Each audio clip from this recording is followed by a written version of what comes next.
प्रभु यीशु मसीह के महान और सामर्थ्य नाम में आप सभी को जय मसीह की।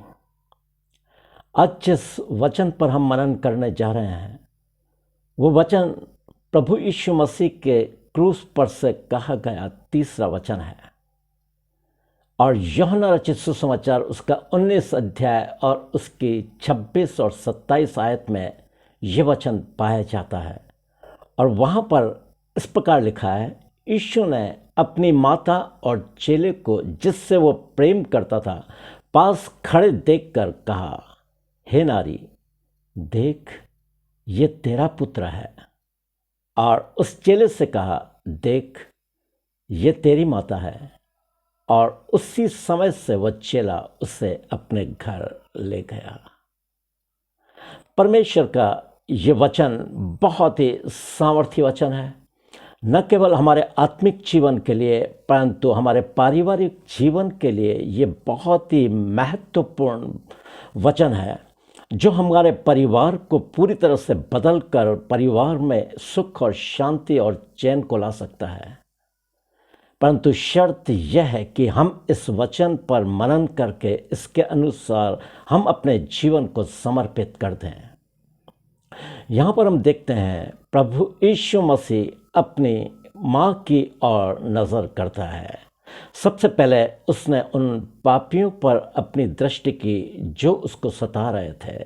उसके बाद उस पापी डाकू पर दृष्टि की जिसने पश्चाताप की प्रार्थना करी। और उसके बाद अब अपनी माँ पर वो नज़र डालता है जो विलाप कर रही है, जो रो रही होगी, जो फूट फूट कर बिलक बिलक कर अपने बेटे के लिए रो रही होगी। और वो कह रही होगी कि हे प्रभु, तू स्वर्गदूत ने तो मुझे दर्शन देकर ये कहा था, वह महान होगा और परम प्रधान का पुत्र कहलाएगा और प्रभु परमेश्वर उसके पिता दाऊद का सिंहासन उसको देगा और वो याकूब के घराने पर सर्वदा राज्य करेगा और उसके राज्य का कभी अंत न होगा। लूका 1:32 और 33 में ये वचन पाया जाता है, जब स्वर्गदूत ने प्रभु यीशु मसीह के जन्म के समय उससे ये प्रॉमिस किया था कि वो महान होगा और परम प्रधान का पुत्र कहलाएगा और प्रभु परमेश्वर उसके पिता दाऊद का सिंहासन उसको देगा और वो याकूब के घराने पर सर्वदा राज्य करेगा और उसके राज्य का कभी अंत न होगा। वो परमेश्वर को इन वचनों को याद दिलाकर रो रही थी, हे प्रभु, तूने तो स्वर्गदूत के द्वारा मुझसे ये दर्शन में कहा था, परंतु मैं तो अपने पुत्र का अंत देख रही हूँ। उसको बेदर्दी के साथ सताया गया, उसको लहू लुहान और घायल करके क्रूस पर लटका दिया गया। वो सबकी सहरा है प्रभु, मैं उसको अपनी आंखों के सामने मरते देख रही हूँ। उसका कहाँ गया वो अनंत काल का सिंहासन, वो दाऊद के घराने पर सर्वदा राज्य करने की वो तेरी प्रॉमिस कहाँ गई। और जब वो ऐसा सोच रही होगी तभी प्रभु यीशु मसीह ने उनकी सोच को जानकर अपनी माँ से ये कहा, हे नारी, देख ये तेरा पुत्र है। निश्चित रूप से जब माँ को प्रभु यीशु मसीह ने नारी करके कहा तो वो बहुत चौकन्नी हो गई होगी कि मुझको ये मेरा बेटा किस नाम से बुला रहा है। परंतु मैं आपको बताना चाहता हूँ, नारी एक ऐसा शब्द है जो परमेश्वर के द्वारा दिया गया आदर का शब्द है। और परमेश्वर ने जब मनुष्य की सृष्टि करी तब उनको नर और नारी करके उत्पन्न किया। उत्पत्ति की किताब के अंदर ये स्पष्ट रूप से पाया जाता है। और जब आदम के पास प्रभु परमेश्वर हवा को लेके आया तब उसने हवा को देखकर कहा, ये मेरे मांस में का मांस और मेरी हड्डियों में की हड्डी है, ये पुरुष से निकाली गई है, इसलिए ये नर से निकाली गई है और इसका नाम नारी होगा। और आदम ने भी उसको नारी शब्द से संबोधित किया। हम देखते हैं नारी शब्द कोई ऐसा शब्द नहीं है जिसके कारण हम बहुत ज़्यादा विचलित हो जाएं, परंतु यहाँ पर प्रभु यीशु मसीह अपनी माँ को नारी इसलिए कह रहा है कि वो अपनी माँ को ये बताना चाहता है, मैं केवल तेरा बेटा ही नहीं परंतु संपूर्ण मानव जाति का उद्धार करता हूँ। इस समय जब मैं क्रूस पर लटका हुआ हूँ, मैं संपूर्ण मानव जाति के पापों को अपने ऊपर लिए हुए हूँ, और यही नहीं परंतु मैं तेरे पापों को भी अपने ऊपर लिए हुए हूँ। मैं एक परमेश्वर का चरित्र निभा रहा हूँ, मैं खुद स्वयं परमेश्वर हूँ और तुझे भी उद्धार की ज़रूरत है। यदि वो माँ कह देता तो सचमुच में माँ में अपनापन होता और शायद ऐसा लगता उसकी माँ को पश्चाताप करने या उद्धार की ज़रूरत नहीं है, उसका उद्धार पहले से हो चुका है। परंतु उसने नारी शब्द इसलिए कहा कि मरियम ये जान जाए कि उसके पुत्र का, उसका आत्मिक रिश्ता परमेश्वर और एक मनुष्य का है। हालेलुया। यहाँ पर हम देखते हैं बहुत ही प्यारे तरीके से प्रभु यीशु मसीह ने अपने माँ को नारी कहकर संबोधित किया, हे नारी देख ये तेरा पुत्र है। शायद प्रभु यीशु मसीह का जी भी भर आया होगा जब अपनी माँ को इस प्रकार से पुकार रहा था, जिसने उसको बचपन में संभाला, बचपन में प्यार दिया और हर तरह से उसकी मदद करी। परंतु वो जानता था कि मेरी माँ को ये जान लेना आवश्यक है कि मैं केवल तेरा ही पुत्र नहीं परंतु तेरा परमेश्वर भी हूँ, जो तेरे पापों को अपने ऊपर लिए हुए। प्रभु यीशु मसीह ने बहुत ही सर्वोत्तम तरीके से एक आत्मिक पुत्र और एक शारीरिक पुत्र का रोल अदा किया और उसको ये बता दिया कि मेरा तेरा आत्मिक रिश्ता क्या है। आज ये वचन मेरे और आपके लिए एक आदर्श है, एक नमूना है कि चाहे परिस्थितियां प्रतिकूल हो या फिर अनुकूल हो, हमें अपने माता पिता का आदर करना अत्यंत आवश्यक है। क्योंकि यदि हम अपने माता पिता का आदर नहीं करते तो हम परमेश्वर को कभी भी प्रसन्न नहीं कर पाएंगे। परमेश्वर चाहता है कि हम अपने माता पिता का आदर करें, क्योंकि उन्होंने हर परिस्थिति में, जब हम छोटे थे, जब जवान हुए, जब तक हम अपने पाँव पर खड़े नहीं हो गए, तब तक उन्होंने अपनी जान से ज़्यादा हमको प्यार दिया। हमारी तमाम आवश्यकताओं को उन्होंने पूरा किया। उन्होंने अपनी आवश्यकताओं को कट ऑफ करके हमारी देखभाल करी। जब हम बीमार हुए वो विचलित हो जाते थे, चिंतित हो जाते थे और दौड़कर हॉस्पिटल हमको लेके जाते थे। आज जब हम बड़े हो चुके हैं, हम अपने माता पिता को तुच्छ नहीं जाने, हम अपने माता पिता की बेकदरी नहीं करें, परंतु जब वो कमज़ोर हैं हमें हमको उनका सहारा बनने की आवश्यकता है। जब हम छोटे थे वो हमारा हाथ पकड़कर हमको उन्होंने चलना सिखाया, तो क्या जब बूढ़े हो गए, जब उनके हाथ और पैर में जब कमजोरी आ गई, वो सही तरीके से चल नहीं पा रहे, ऐसे समय में मुझको और आपको उनका सहारा बनने की आवश्यकता है। क्योंकि मेरा और आपका परमेश्वर हमसे यही चाहता है कि हम अपने माता पिता का पूरा ध्यान रखें, जिस प्रकार उन्होंने हमारा ध्यान रखा है। और परमेश्वर का वचन, नीति वचन 23 और 24 और 22 और 25 आयत में इस प्रकार कहता है, अपने जन्माने वाले पिता की सुनना, और जब तेरी माता बूढ़ी हो जाए तो उसे तुच्छ न जानना। तेरे कारण तेरे माता पिता आनंदित हो और तेरी जननी मगन हो। हालेलुया।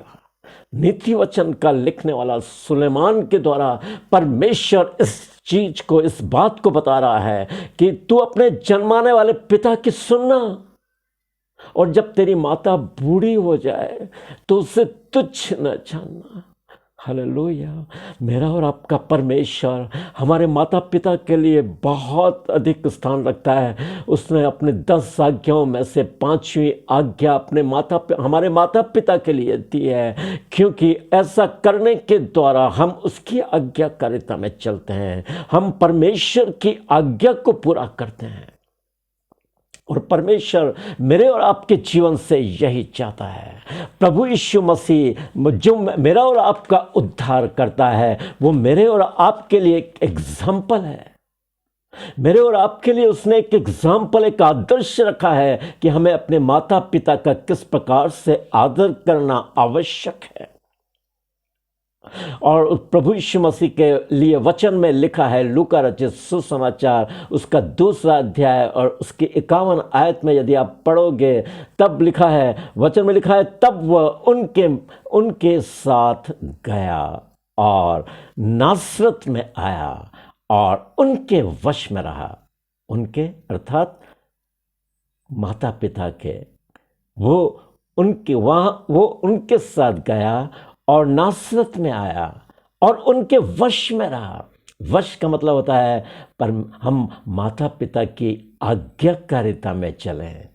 और प्रभु यीशु मसीह ने जब अपने माता पिता की आज्ञाकारिता को चुना, तो क्या मुझे और आपको ऐसा नहीं करना चाहिए?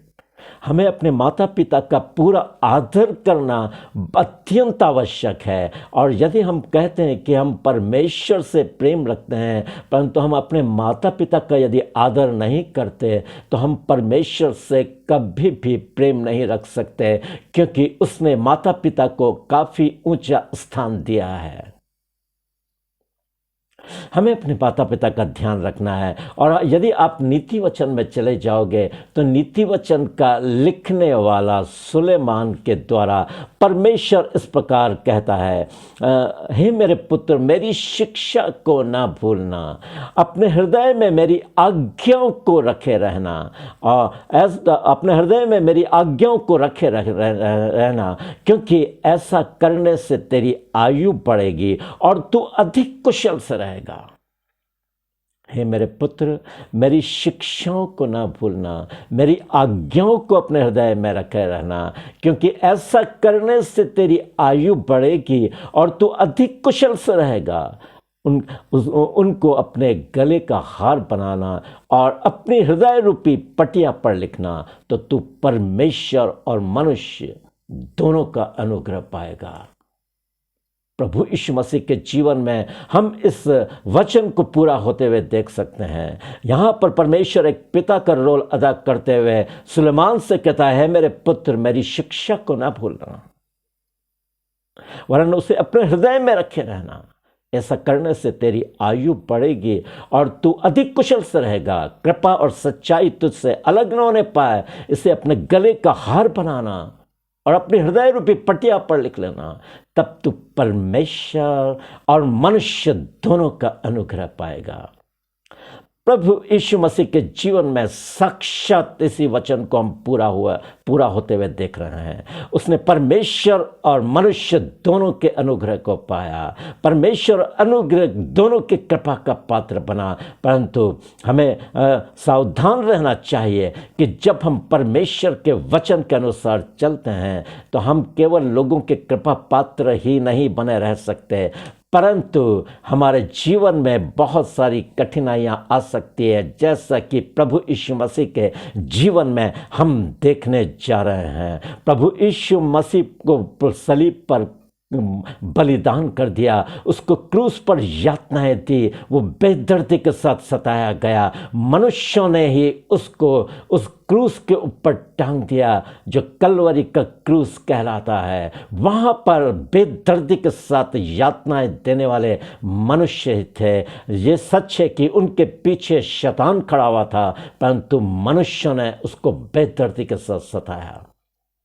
हमें मनुष्य का कृपा पात्र हमेशा बने रहने की सोच हमारे दिमाग में नहीं रखना चाहिए, परंतु हमें परमेश्वर के अनुग्रह को पाने के लिए हमें यत्न करना है कि हम परमेश्वर के अनुग्रह को किस प्रकार अपने जीवन में देख सकते हैं, क्योंकि परमेश्वर कभी बदलता नहीं। जब उसने कहा है तो माता पिता का आदर करने के द्वारा तुम मेरे अनुग्रह को पाओगे, तो निश्चित रूप से परमेश्वर अपने अनुग्रह को कभी भी हमारे जीवन से कम होने नहीं देगा।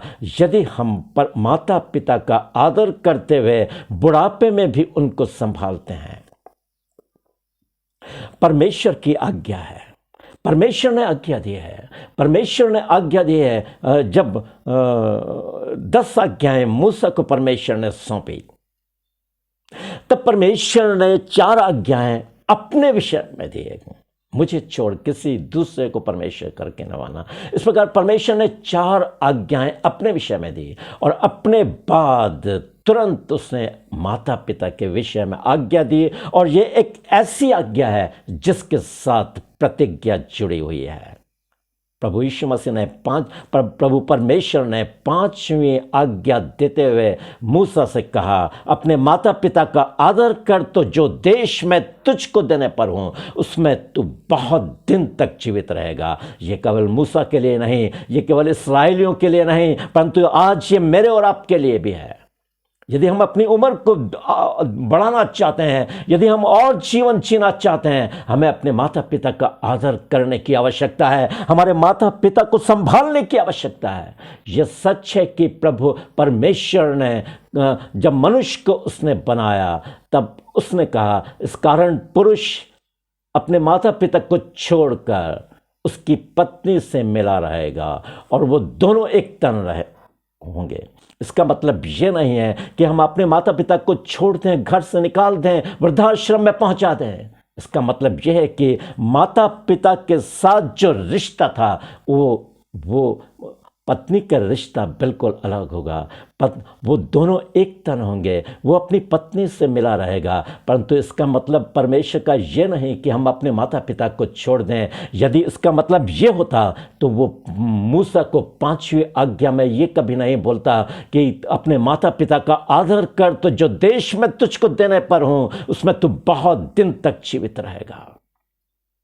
जिस परमेश्वर ने ये कहा है कि तो पुरुष अपने माता पिता को छोड़कर अपनी पत्नी के साथ मिला रहेगा और वो दोनों एक तन होंगे, उसी परमेश्वर ने यह भी आज्ञा दी है कि अपने माता पिता का आदर कर, तो जो देश मैं तुझको देने पर हूं उसमें तू बहुत दिन तक जीवित रहेगा। निश्चित रूप से परमेश्वर बहुत ही प्यारा परमेश्वर है। परमेश्वर ने बिल्कुल स्पष्ट रूप से इस चीज को बताया है। आज यदि हम अपने माता पिता का आदर नहीं करते, हमें चौकन्ना और सावधान रहने की आवश्यकता है। हमें सावधान रहकर अपने माता पिता को अपना बना, अपने उन भलाइयों को सोचिए जो अब आपके माता पिता ने आपके साथ रहते हुए की थी। जब आप छोटे थे उन्होंने आपको कितना प्यार दिया, जब आप बड़े हुए वो आपकी सारी आवश्यकताओं को उन्होंने पूरा किया, जब आप योग्य बन गए उन्होंने एक अच्छे स्कूल के अंदर आपको शिक्षा दीक्षा दी और हर तरह से आपको योग्य बनाने में उनका पूरा पूरा हाथ है। आज जब वो बूढ़े और कमज़ोर हो गए, इसका मतलब यह नहीं कि हम उसको नकार दें, उनको तुच्छ जाने और उनको डांट कर घर से निकाल दें या उन पर अपना हाथ चलाएं। जो ऐसा करते हैं वे शापित लोग हैं, परंतु जो अपने माता पिता का आदर करते हैं वे ही परमेश्वर की दृष्टि में आदर के योग्य कहलाएंगे। और आदर के योग्य नहीं, परंतु परमेश्वर उनको बहुत उम्र प्रदान करेगा और वे बिल्कुल प्राचीन होकर, बूढ़े होकर वो इस दुनिया से कूच करेंगे। आज मनुष्य अपनी उम्र बढ़ाने के लिए बहुत कुछ करता है, परंतु परमेश्वर एक ही वचन उस मनुष्य को बोल रहा है, अपने माता पिता का आदर कर, तो जो देश में तुझको देने पर हूं उसमें तू बहुत दिन तक जीवित रहेगा। माता पिता का आदर करिए, माता पिता को तुच्छ न जानिए। यदि आज दिन तक आपने माता पिता के विरोध में रहे हैं तो आज ही अपने माता पिता के जाकर क्षमा मांगिए। माता पिता को गले से लगा लीजिए। उनकी बुढ़ापे में उनकी तमाम आवश्यकताओं को पूरा करने के लिए आप यत्न करिए।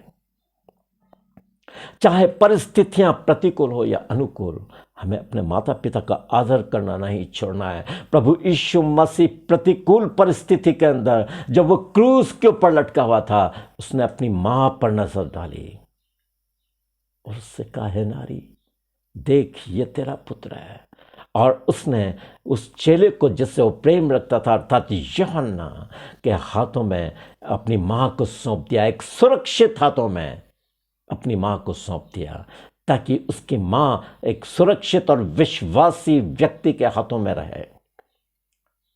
प्रभु ने जो आदर्श मेरे और आपके सामने रखा है, हमें उसे नेग्लेक्ट नहीं करना है। प्रभु यीशु मसीह निश्चित रूप से एक मेरे और आपके लिए एक आदर्श है। यदि पत्नी आपकी देह है, निश्चित रूप से प्रभु परमेश्वर ने कहा है वो दोनों एक तन होंगे, वो अपनी पत्नी से मिला रहेगा।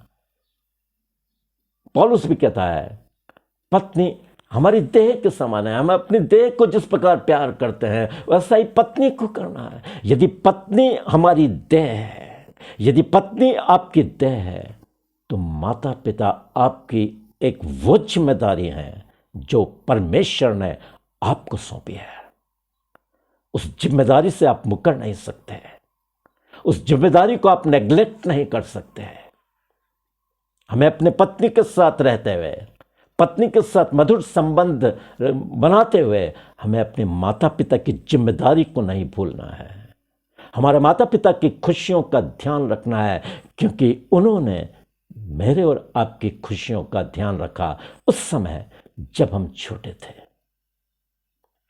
और प्रभु यीशु मसीह इस विषय में मेरे और आपके लिए एक आदर्श है। और पतरस की पत्री में यदि आप जाओगे तो उसका दूसरा अध्याय, पहला पतरस दूसरा अध्याय और 24 आयत में लिखा है, वो दुख उठाकर तुम्हें एक आदर्श दे गया है कि तुम भी उसके चिन्ह पर चलो। हालेलुया। बिल्कुल पतरस स्पष्टता के साथ इस बात को बता रहा है, तुम इसलिए बुलाए गए हो, तुम इसीलिए बुलाए गए हो क्योंकि वो दुख उठाकर तुम्हें एक आदर्श दे गया है कि तुम भी उसके चिन्हों पर चलो। हे मेरे प्रियो, हमें प्रभु के आदर्शों पर चलने की आवश्यकता है।